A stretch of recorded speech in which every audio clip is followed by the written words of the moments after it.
বেশ অদ্ভুত এক বিশ্ব রেকর্ড গড়লেন ভারতীয় ব্যাটার তিলক ভার্মা। টি-20তে দুইবার আউটের মাঝে সবচেয়ে বেশি রানের নতুন বিশ্ব রেকর্ডটা এখন তিলকের দখলে। ক্রিকেটের এই সংক্ষিপ্ত ফরম্যাটে দুবার আউট হওয়ার মাঝে তিনি করেছেন 336 রান। এর মাঝে ছিল দুটি সেঞ্চুরি এবং একটি 50-র ইনিংস। তাতে ভেঙেছে নিউজিল্যান্ডের মার্ক চ্যাপম্যানের 271 রানের এতদিনের রেকর্ড।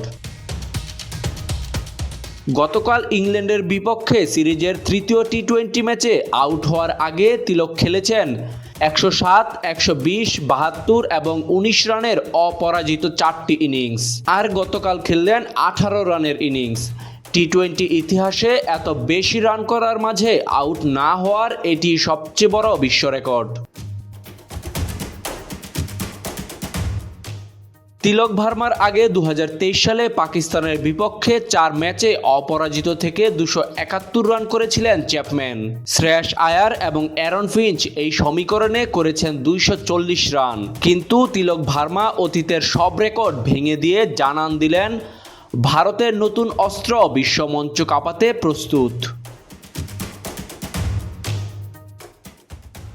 তাজিম আশরাফ, বিডি আর্কাইভ।